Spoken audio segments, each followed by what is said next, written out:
I joined the Talerang program, I think, about 10 years back. There was, I think it was when it was starting. Uh, I think at the time I was doing my undergrad. I think over the years, I've largely been in sort of product space. Before my MBA, I used to be the one who used to build stuff myself. And I think post that, a lot of it has come down to a leadership role where you work with, finance, taxation, marketing, the engineering team, designers to kind of make impact at a, I would say, a larger scale with a lot more different products in fintech space and automotive space. Right now, I'm now working in the home services space. So that's, I think, a bit about me. It's been a fairly technology-driven kind of experience over the last decade, and post MBA usually into leading some of the products. Yeah. Great. So, Akshay, are you ready for the guest speaker series today? So, we have prepared some rounds for you. First round will be like the rapid fire questions we have prepared. So, are you ready? Yep. Go ahead. Yeah, so the first question in the rapid fire question is, what's your favorite way to start the day? So I typically get a coffee in the morning, but I think in the at work I would start by looking at my core business metrics and leading metrics if everything is running well, and if there's something that requires urgent attention, I think that's how I would start. Great. Okay, so moving to the next question, we have like one word you can like to describe your management style. I would say it depends. Depending on where the situation is in the business. If it's everything is running healthy, I would be a lot more, let's say, patient with the overall things. I think once things go a bit more aggressive, I would be a lot more hands-on. Great. And also, Akshay, like, what led you to like, what inspired you to pursue in this career, like in operation, D2C products, and this strategy? Like, what led you to this? So I think when I was getting into this space, I think this was the most interesting space at that particular point in time. Everybody was kind of getting into similar spaces. It was a lot more just seeing people around me, like they were doing this, so I kind of bought into it, and then I liked it, so I just stayed. Great. And also, like Akshay, it's a kind of thing where you have to stay up to date with the development and everything. So, like, how you up to date with the all the trends and the development happening there? So I would typically end up reading a lot of books from some of the more seasoned folks in the industry, and typically I think there are a lot of these blogs and groups which talk about, like how startup ecosystem is doing, which places have recently maybe launched something or anything related to funding. So I think that usually helps to just know what's going on overall in the industry. Great. And also, like right now, what the most thing you like get in the D2C product? Like what exciting, most exciting reward you see in the D2C market today? So I think D2C started as a very aggressive in 2021, but over the years the market has become a lot more picky about only rewarding healthy businesses. So right now the wind seems to be that retention heavy businesses where the consumers keep coming back to you to make repeat purchases is where I think a lot of market is shifting towards. Nice.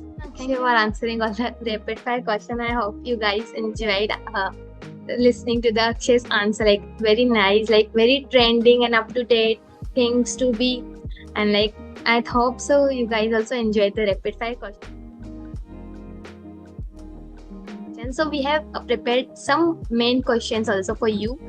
And moving to the first question we have, like, how do you approach new product management? Like, what factors do you consider when bringing a new product into the market? So I would say there is two things. One is a lot more about strategy of what to build, where usually you're looking at is the market large enough for you to build a business of your ambition size? And second, you would want to see that can you differentiate from everybody else who is in the market?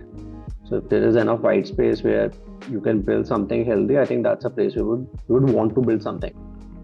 And once you've identified what you want to build, I think then it just comes down quite a bit towards I think two things. Uh, One would be that you have to be very customer obsessed.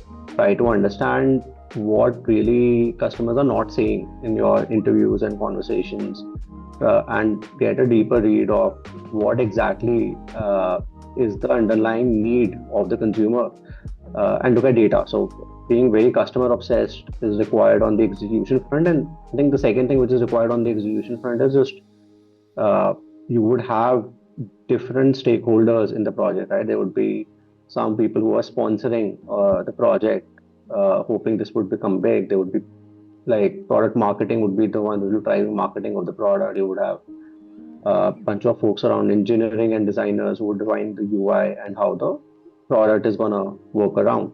So I think making sure everybody gets on the same page about the product vision and the roadmap, like I think that's very central to just making sure you land the execution right. So yeah, I think strategy wise, just figure out enough a big market and a Yeah. differentiator, and from an execution, just figure out uh, what is be very customer obsessed and make sure all stakeholders are aligned to the roadmap and vision. Absolutely. So moving to the next question, any advice you wanna give who wanna pursue this career, like as an strategy, operation, and D2C business, like products? So any advice you wanna give to the professionals who wanna come to this field? So I would say right now, uh, early stage into careers, I think the advice there would be to just go beyond the role. I think just if you want to focus on what tasks are being given to you, you're not going to learn a lot because it's going to be at some point very repetitive tasks that you would be doing. Yeah. Uh, Typically, a good place is to just observe across the board how the company is operating, how people are thinking, how people are making decisions, what is working, what is not working, which just expand the horizon of what you would want to learn early in your career. I think towards the later half of the career, once you have enough experience of your own, I think at that particular point in time, just be very sharp in terms of answers. Yeah. A bad answer can cost you quite a bit in business. So just I think being right with answers is what helps late stage. Yeah. Okay.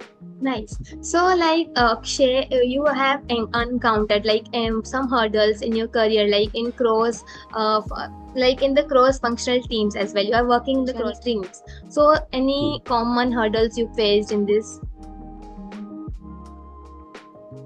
So yeah, I think it's always challenging to get a lot of people to agree to a common answer. I think I typically start by having a conversation that why are we not agreeing? And usually it comes down to two things. Either all of us don't have the same information, uh, or all of us don't have the same set of priorities, because of which we're arriving at a different answer. So I think a lot of it comes down to just making sure that everybody gets the same piece of information, and writing down the pros and cons of basis everybody's priorities, rather than looking at like a vertical wise, what are finance priorities, what are design priorities, what are growth priorities. Look at what are business priorities and write that as a pros and cons overall. And I've seen that usually works as a healthy way to like solve conflicts, like politely rather than a lot more heated. Uh, but yeah, I think typically that's how I would resolve conflicts mostly. Get everybody in the room and get them to share the information, and from a priority standpoint, move priority one level up to the business rather than their own opinions. Okay, nice. So Akshay, we have this last question for you. Like any key strategy you wanna for a new product, any key strategies you wanna tell? Like when we are launching any product, so any key strategies for that? I would say if you're launching a new product, first of all, it's like 95% of products would fail in the market. So only 5% of the products succeed. Yeah. I would say usually a successful, there are two sets of businesses in the market. One is very execution. You are very good at execution. It's a tough business and you execute well. Uh, I would say about 10-15% of the businesses would fall in that criteria. I think the remaining 80% of the business would just have the right design of the business.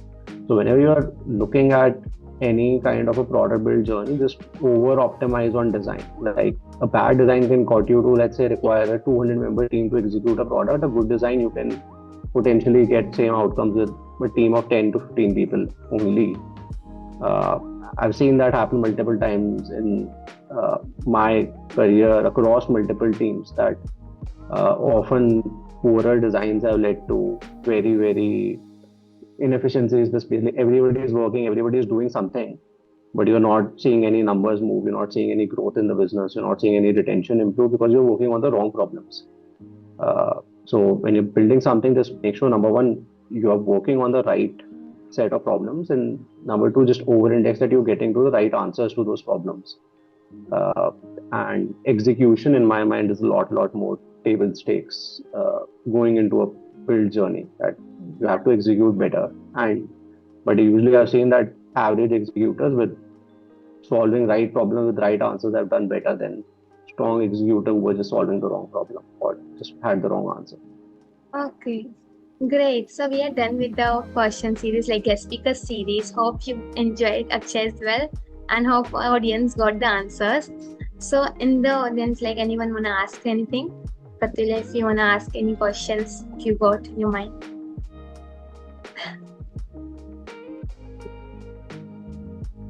Maybe one question I have. Okay. So, Akshay, what's your go-to productivity hack? I would say, I think I've covered that a bit. My productivity usually comes because I feel I know, I try to, at least I've usually been right about the problem that needs solving and the answer that needs to get solved. So I don't waste a lot of time solving random stuff, which basically gives you a lot of time, because if, let's say, get, I need to maybe solve a problem of growth by 30% in a quarter. That's the problem I need to solve. I would ideally pick up two ideas that, or three ideas that I have very high confidence will drive the 30%. And if I'm right about those ideas, I can get to the 30%. If I'm wrong about these ideas, I might need to pick 7, 8 ideas and execute 8 ideas in one quarter and then get to 30%, right? So just being very focused in terms of where to spend energy helps you achieve like the outcomes that you're looking for with a lot less effort. Otherwise, I would have done like 8 levers to get to 30 instead of 3. So I think that gives you the highest level of productivity in an environment. Just focus on the right things. Don't just focus on noise. Yeah, right. I hope Pratila you got your answer from Akshay. And thank you for joining in Akshay today for the guest speaker session for our students. I hope it was like really insightful for the students over here, and they got to know more about the strategies, operations, and the D2C product. Thank you everyone for joining in. We'll be meeting you next weekend with another guest speaker. Thank you everyone. Bye. Thank you so much,